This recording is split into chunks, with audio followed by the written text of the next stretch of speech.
Dando continuidade, respeitando as inscrições, vamos ouvir agora a palavra da professora Amanda Gugel.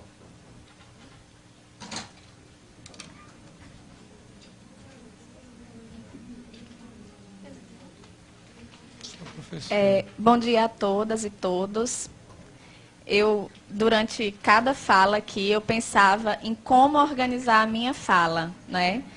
Porque, assim, são tantas questões a serem colocadas e tantas angústias, né, do dia a dia, de quem está em sala de aula, de quem está em escola, e eu queria, pelo menos, conseguir sintetizar minimamente essas angústias. Mas também, como as pessoas apresentam muitos números, e como sempre colocam, os números são irrefutáveis, eu gostaria também de apresentar um número para iniciar a minha fala, que é um número composto por 3 algarismos apenas, bem diferente dos outros números que são apresentados aqui com tantos algarismos, que é o número do meu salário, né? Um 9, um 3 e um 0. Meu salário base, R$ 930. E aí eu gostaria de fazer uma pergunta a todas e todos que estão aqui, sim, em nível superior, com especialização. Se vocês conseguiriam, mas também respondam só se não ficarem constrangidos, obviamente. Se vocês conseguiriam sobreviver ou manter o padrão de vida que vocês mantêm com este salário? Não conseguiriam. Certamente, esse salário ele não é suficiente para pagar nem a indumentária, né, que os senhores e as senhoras utilizam para poder frequentar esta casa aqui, não é?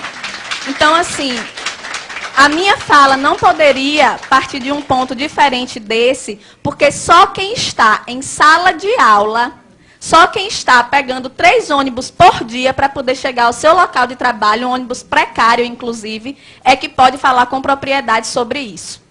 Fora isso, qualquer colocação que seja feita aqui, qualquer consideração que seja feita aqui é apenas para mascarar uma verdade, que é uma verdade visível a todo mundo, que é o fato de que em nenhum governo, em nenhum momento que nós tivemos no nosso estado, na nossa cidade, no nosso país, a educação foi uma prioridade. Em nenhum momento. Certo? Então, assim, me preocupa muitíssimo a fala da maioria aqui, inclusive da secretária Betânia Ramalho, com todo respeito, que não vamos falar da situação precária, porque isso todo mundo já sabe. Como assim não vamos falar da situação precária? Gente, nós estamos banalizando isso daí. Estamos aceitando a condição precária da educação como uma fatalidade. Estão me colocando dentro de uma sala de aula com um giz e um quadro para salvar o Brasil, é isso. Salas de aulas superlotadas, com os alunos entrando a cada momento com uma carteira na cabeça, porque não tem carteiras nas salas. Sou eu a redentora do país? Não posso, não tenho condições. Muito menos com o salário que eu recebo. Tá certo? A secretária disse ainda que nós não podemos ser imediatistas, ver apenas a condição imediata. Precisamos pensar a longo prazo, mas a minha necessidade de alimentação é imediata. A minha necessidade de transporte é imediata. A necessidade de Jéssica de ter uma educação de qualidade é imediata. Certo? Então, eu gostaria de pedir aos senhores, inclusive, que se libertem dessa concepção errônea, extremamente equivocada, isso eu digo com propriedade, porque sou eu que estou lá, inclusive, além, propriedade maior até do que os grandes estudiosos, parem de associar a qualidade de educação com professor dentro de sala de aula. Parem de associar isso daí. Porque não tem como você ter qualidade em educação com professores 3 horários em sala de aula. Certo? Porque é assim que os professores multiplicam os 930. 930 de manhã, 930 à tarde, 930 à noite, para poder sobreviver. Não é para andar com bolsa de marca, nem para usar perfume francês. Certo? É para ter condição de pagar a alimentação dos seus filhos. É para ter condição de pagar uma prestação de um carro, que muitas vezes eles compram, para poder se locomover mais rapidamente entre uma escola e outra, e que eles precisam escolher o dia em que vão andar de carro, porque não tem condição de comprar o combustível. Tá certo? Então, a realidade nossa, o cenário da educação no Rio Grande do Norte hoje é esse. E eu não me sinto constrangida em apresentar o meu contra-cheque, nem a aluno, nem a professor, nem a nenhum dos senhores aqui, porque eu penso que o constrangimento deve vir de vocês. Sinto muito, eu lamento, mas deveriam todos estar constrangidos, entende? Então, assim, entra governo e sai governo, e eu peço desculpa mais uma vez, Betânia, mas não tem novidade na sua fala.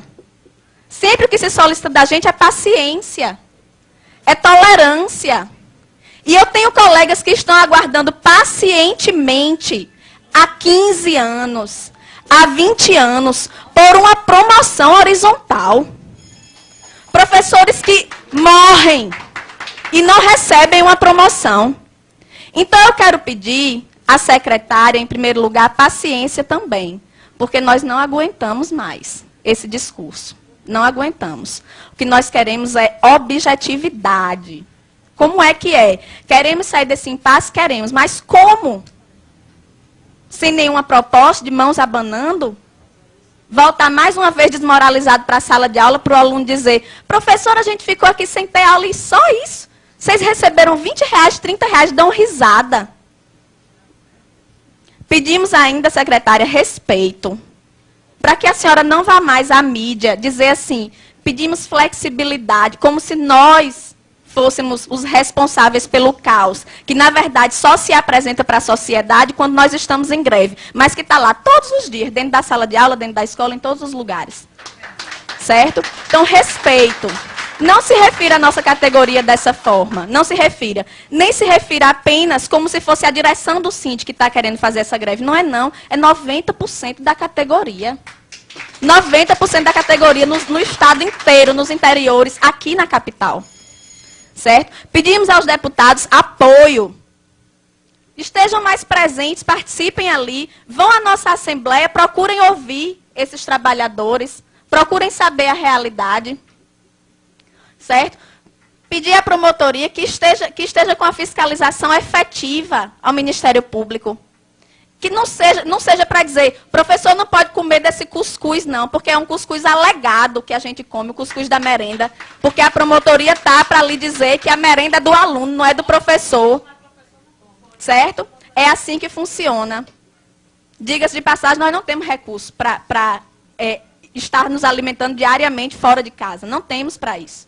Certo? Então, são muitas questões mais complexas, certo? São muitas questões muito complexas que poderiam ser colocadas aqui, mas, infelizmente, o tempo é curto e eu gostaria de solicitar isso. Em nome dos meus colegas que comem o cuscuz alegado, em nome dos meus colegas que pegam 3 ônibus para chegar ao seu local de trabalho, em nome de Jéssica, que está sem assistir aula nesse momento, mas que fica sem assistir aula por muitos outros motivos, por falta de professor, por falta de merenda, certo? É isso que eu quero dizer.